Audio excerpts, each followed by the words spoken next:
So welcome back guys. Hi, this is Sunil, PhD scholar, JRF in education. दोस्तों, आपके इस channel का नाम है डेस्टिनी नेट एजुकेशन। और जो दोस्त PRT, TGT and PGT teachers की तैयारी कर रहे हैं, चाहे वो किसी भी स्टेट से बिलोंग करते हैं, UP TET, super TET, S TET, C TET, P TET, NVS, KVS, DSSB and all TET exams, यह चैनल उनके लिए बेस्ट प्लेटफॉर्म है। आपको हर तरह की जानकारी मिलेगी। और आज हम जानेंगे what is the difference between UP TET and super TET. UP TET और सुपर टेट में क्या अंतर है, ठीक है। आगे बढ़ने से पहले हम ये जान लेते हैं कि यह जो वीडियो है किन किन लोगों के लिए हेल्प करेगा, किन किन लोगों के लिए यूजफुल है। नंबर 1, जो लोग सुपर टेट और यूपी टेट में कंफ्यूज रहते हैं, जो अंतर नहीं कर पाते कि सुपर टेट क्या होता है और यूपी टेट क्या होता है, उन लोगों के लिए वीडियो काफ़ी यूजफुल है। नंबर 2, जो लोग यूपी में शिक्षक बनने के इच्छुक हैं, जो यूपी में टीचर बनना चाहते हैं और यूपी में टीचर बनने के प्रोसेस को जानना चाहते हैं, यह वीडियो उन लोगों के लिए भी काफ़ी यूजफुल है।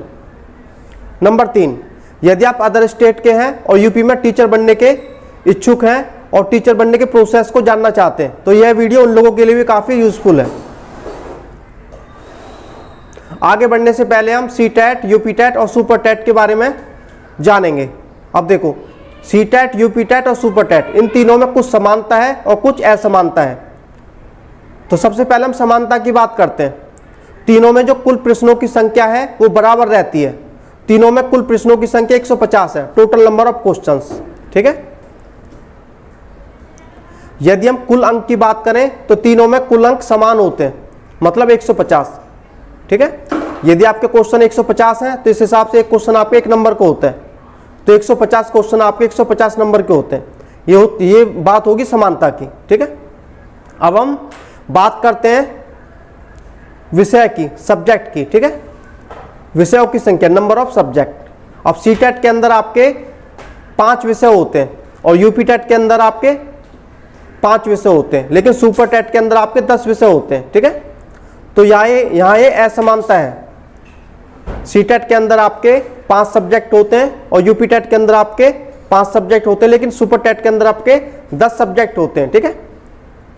अब हम बात करते हैं, देखो, सी टेट फॉर पीआरटी, ठीक है। यहाँ प्राइमरी टीचर की बात हो रही है। जो सी टेट है इसमें आपके 5 विषय होते हैं। पहला इसमें विषय होता है चाइल्ड डेवलपमेंट एंड पेडागोजी, जिसे CDP कहते हैं, बाल विकास एवं शिक्षा शास्त्र, ठीक है। ये आपका 30 नंबर का आता है। उसी टाइप से आपका दूसरा विषय है लैंग्वेज 1, जो कि कंपलसरी होता है। इसमें से आपको 20 लैंग्वेज होती हैं और इसमें से एक लैंग्वेज चूज करनी पड़ती है। आप हिंदी भी चूज कर सकते हो, इंग्लिश भी चूज कर सकते हो, ठीक है, मलयालम भी चूज कर सकते हो। तो इस टाइप से आपको चूज करना पड़ता है। थर्ड विषय आपका, तीसरा विषय है लैंग्वेज 2, ठीक है। और चौथा विषय आपका मैथमेटिक्स है और 5वां विषय आपका EVS है, इन्वायरमेंटल स्टडीज। तो इस टाइप से सी टेट के अंदर 5 सब्जेक्ट होते हैं, 5 विषय होते हैं, ठीक है। और यदि हम इसके समय सीमा की बात करें, टोटल ड्यूरेशन की बात करें, तो ये जो सी टेट है 2.5 घंटे का पेपर होता है, ठीक है। 150 मिनट मिलते हैं एक क्वेश्चन के लिए, 1 मिनट मिलता है। तो इस टाइप से 150 क्वेश्चन के लिए 150 मिनट मिलते हैं। अब हम बात करते हैं यूपी टेट की, ठीक है। UP TET for primary teachers. यहाँ भी आपके 5 सब्जेक्ट होते हैं, ठीक है, 5 विषय होते हैं। पहला आपका जो विषय होता है चाइल्ड डेवलपमेंट पेडागोजी होता है, ये भी सी टेट की तरह होता है, जिसे CDP कहते हैं, बाल विकास एवं शिक्षा शास्त्र। ये आपका 30 नंबर का आता है। दूसरा देखो लैंग्वेज, विषय, भाषा, ठीक है। इसमें क्या है, हिंदी। इसमें हिंदी फिक्स्ड होती है। और यदि सी टेट की बात करें तो उसमें से आपको चूज करना पड़ता है, 20 लैंग्वेज में से एक लैंग्वेज आपको चूज करनी पड़ती है। और तीसरा इसमें होता है लैंग्वेज 2, भाषा 2, ठीक है, इंग्लिश, उर्दू, संस्कृत। इसमें से आपको एक लैंग्वेज चूज करनी पड़ती है, या तो आप इंग्लिश ले सकते हो, उर्दू ले सकते हो, या फिर संस्कृत ले सकते हो। और चौथा आपका विषय है मैथमेटिक्स, गणित। और 5वां आपके विषय एनवायरमेंटल स्टडीज। तो इस टाइप से आपके यूपी टेट के अंदर 5 सब्जेक्ट होते हैं, 5 विषय होते हैं। इसमें भी जो समय सीमा होती है, टाइम होता है, वो 2.5 घंटे का होता है। अब हम बात करते हैं सुपर टेट की। सुपर टेट के अंदर आपके 10 विषय होते हैं। पहला आपका विषय होता है लैंग्वेज का, भाषा का, ठीक है, हिंदी, संस्कृत, इंग्लिश। ये आपके 40 नंबर के आते हैं, ठीक है। और दूसरा आपका साइंस है, जैसे विज्ञान कहते हैं, ये आपका 10 नंबर का आता है। तीसरा आपका विषय है मैथमेटिक्स, ये आपका 20 नंबर का आता है। और चौथा है आपका इन्वायरमेंटल एंड सोशल स्टडीज, पर्यावरण सामाजिक अध्ययन, ये भी आपका 10 नंबर का आता है। 5वां आपका विषय है टीचिंग मैथडोलॉजी, शिक्षण कौशल, ये आपका 10 नंबर का आता है। अब देखो, छठा आपका विषय है चाइल्ड साइकोलॉजी जिसे बाल मनोविज्ञान कहते हैं, ये आपका 10 नंबर का आता है। 7वां आपका विषय है जनरल नॉलेज, सामान्य ज्ञान, ये भी आपका 30 नंबर का आता है। 8वां आपका विषय है लॉजिकल नॉलेज, तार्किक ज्ञान, ये आपका 5 नंबर का आता है। 9वां आपका विषय है इंफॉर्मेशन टेक्नोलॉजी, सूचना तकनीकी, ये आपका 5 नंबर का आता है। 10वां आपका विषय है life skills management and aptitude, ये आपका 10 नंबर का आता है। तो इसके लिए मैं अलग से एक सेपरेट वीडियो बनाऊंगा, फिलहाल ओवरव्यू देख लेते हैं इसका। अब देखो, लोगों के माइंड में हमेशा एक कन्फ्यूजन बनी रहती है, क्या सीटेट क्वालिफाइड करने से जॉब मिल जाएगी। लोग अक्सर सोचते हैं कि क्या सर हमें सीटेट क्वालिफाइड करने के बाद जॉब मिल जाएगी। तो मैं उनसे कहना चाहूँगा, सीटेट क्वालिफाइड करने के बाद गवर्नमेंट जॉब की कोई गारंटी नहीं है, ठीक है। बहुत से लोग सोचते हैं कि सीटेट क्वालिफाइड करने के बाद गवर्नमेंट जॉब मिल जाती है, ठीक है। सीटेट क्या, आप किसी भी स्टेट का कोई भी टेट क्वालिफाइड कर लो, उसके बाद भी आपको गवर्नमेंट जॉब नहीं मिलेगी, ठीक है। अब ऐसा क्यों है, सीटेट या कोई टेट क्वालिफाइड करने के बाद आपको किसी प्राइवेट या गवर्नमेंट जॉब में कॉन्ट्रैक्ट बेस पे जॉब तो मिल सकती है।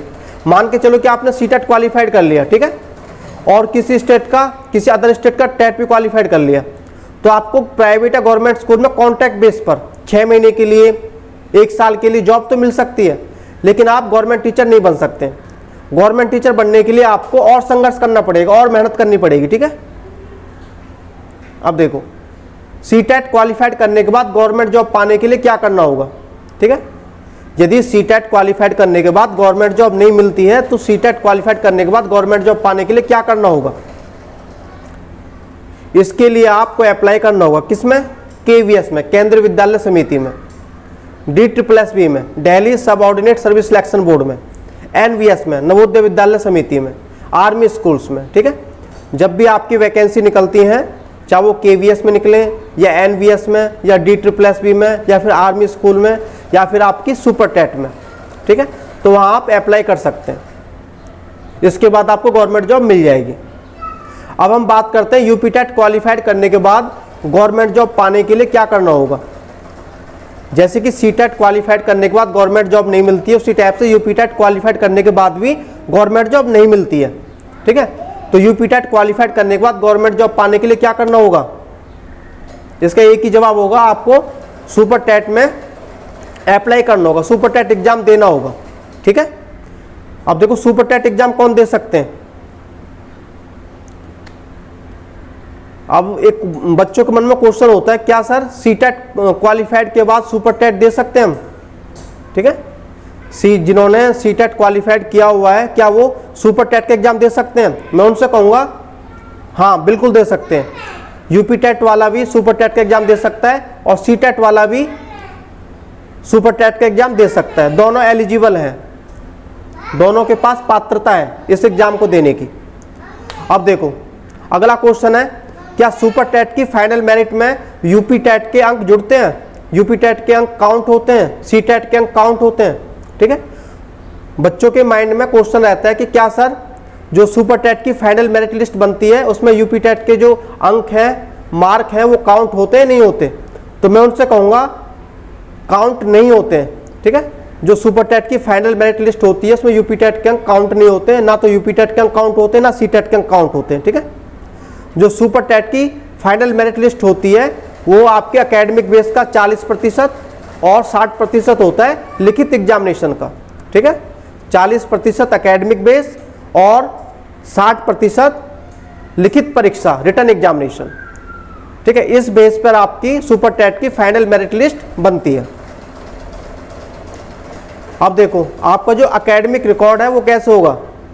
एकेडमिक रिकॉर्ड का 40% होता है और 60% होती है लिखित परीक्षा। जो एकेडमिक रिकॉर्ड है, अब देखो 10वीं क्लास का आपका 10%, 12वीं क्लास का आपका 10%, ग्रेजुएशन का आपका 10%, BTC या बीएड का 10%। तो इस टाइप से कुल मिलाकर आपका 40% होता है एकेडमिक का और 60% होता है आपका लिखित परीक्षा का।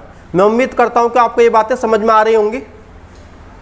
अब हम आगे बढ़ते हैं। अब देखो, सुपर टेट का एग्जाम कौन दे सकता है। हम दोनों में अंतर जान रहे थे कि सुपर टेट और यूपी टेट में क्या अंतर होता है।